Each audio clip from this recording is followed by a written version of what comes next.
ভারত পাকিস্তান ইস্যুতে আলোচনা করতে যুক্তরাষ্ট্র থেকে আমাদের সাথে যোগ দিচ্ছেন লেখক ও সাংবাদিক আনোয়ার শাহাদাত। জনাব আনোয়ার শাহাদাত, আপনাকে স্বাগত জানাচ্ছি ইন্ডিপেন্ডেন্ট সংবাদে। আপনার কাছে শুরুতেই জানতে চাচ্ছি যে ভারত পাকিস্তান হামলা, পাল্টা হামলা বড় কোনো সংঘাতের পথ তৈরি করবে কিনা, আর যুক্তরাষ্ট্র এই সংঘাতকে কিভাবে দেখছে?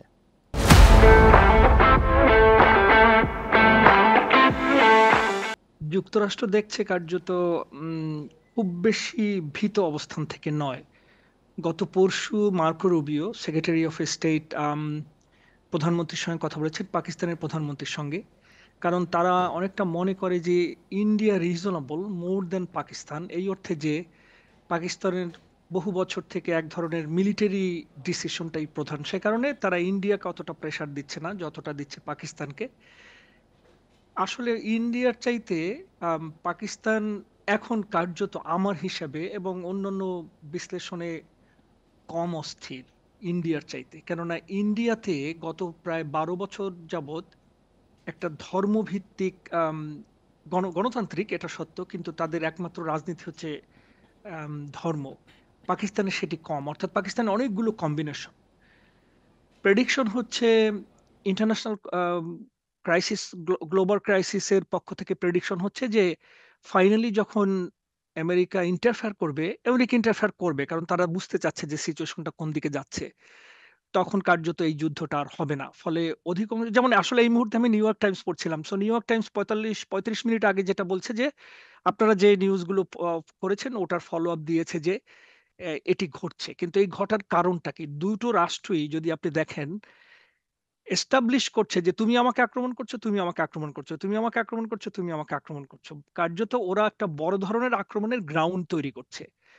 কিন্তু বড় ধরনের আক্রমণটা যে করবেই তার কোনো শুধুমাত্র আমেরিকান পক্ষ থেকে বলা হচ্ছে যে দুই পক্ষেই ওরা তো অ্যাটমিক বোমার অধিকারী, দুই পক্ষই অ্যাটমিক বোমার যে মুভমেন্ট গুলো থাকে ওটাকে ইউজ করার জন্য সেটি দুই পক্ষেই দেখা গেছে। এটা আমেরিকান ইন্টেলিজেন্সে তারা হয়তো মানে গ্রাউন্ড ইন্টেলিজেন্স আর স্যাটেলাইট ইন্টেলিজেন্সের মাধ্যমে দেখে। কিন্তু তার অর্থ এই নয় যে সেই মুভমেন্টটা আছে বলেই সেই বোমাটা মনে করে।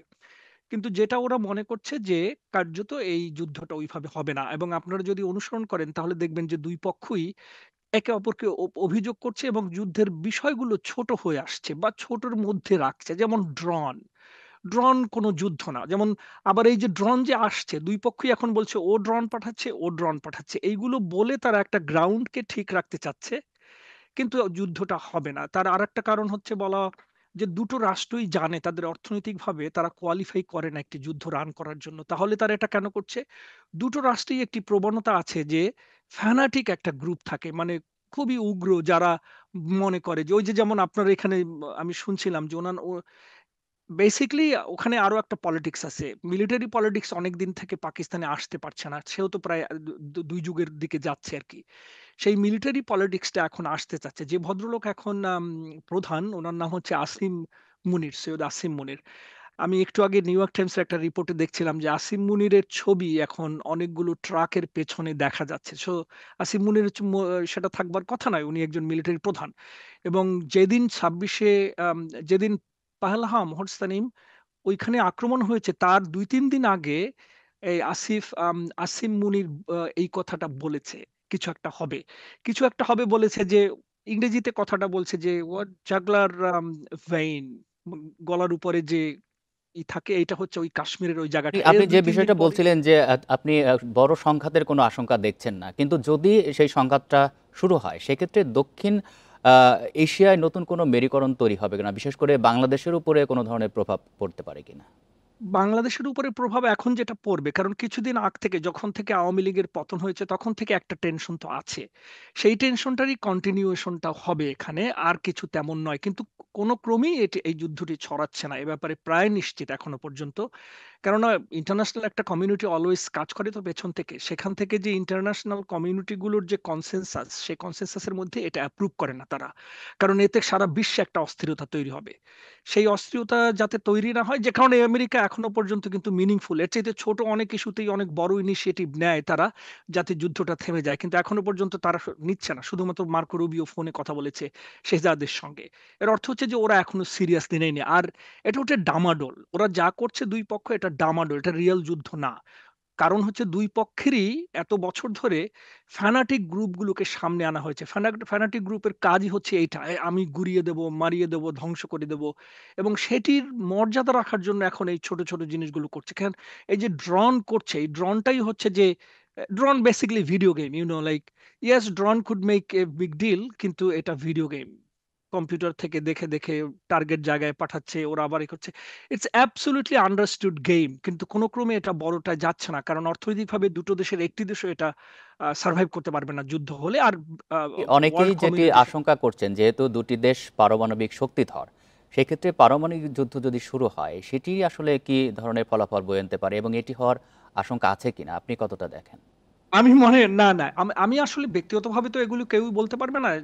আমি যেটা অবজার্ভ করি সেটা হচ্ছে ইন্টারন্যাশনাল যে মিডিয়াগুলো পৃথিবীর পলিসি সম্পর্কে আগে প্রেডিক্ট করতে পারে based on their collection of data, the information.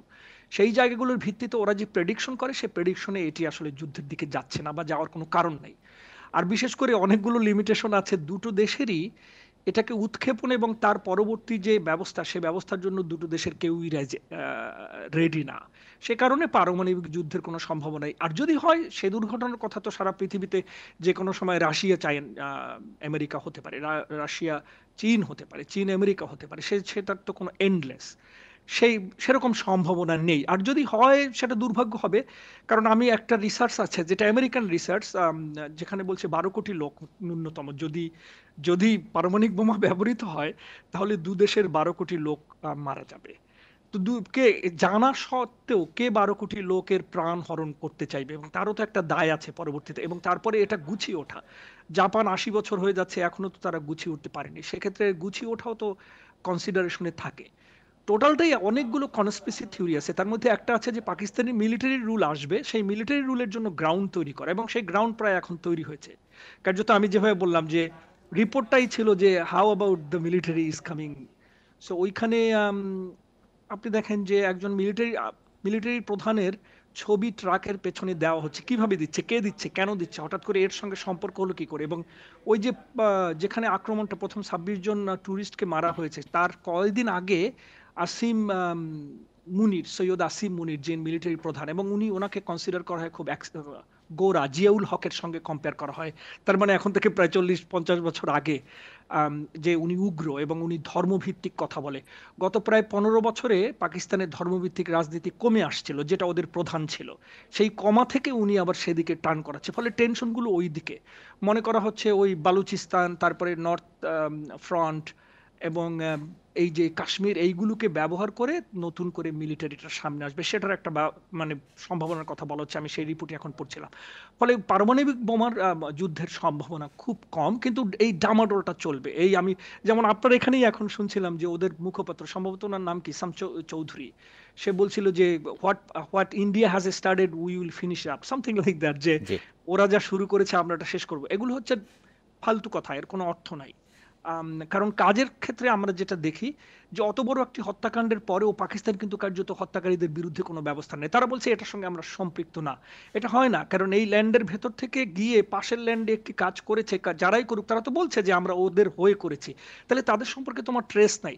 আপনি যদি বাংলাদেশের কথা মনে করেন, বাংলাদেশে একসময় বাংলা ভাই ছিল, অথবা আর্টিজান আক্রমণের সময় যে গ্রুপটা করেছিল, তার মানে যখন আপনি সেই যেটি বলছেন যে আপনি বড় কোনো আশঙ্কা দেখছেন না, এই অঞ্চলের মানুষও সেটি চায় যে এই অঞ্চলে অস্থিরতা তৈরি না হোক।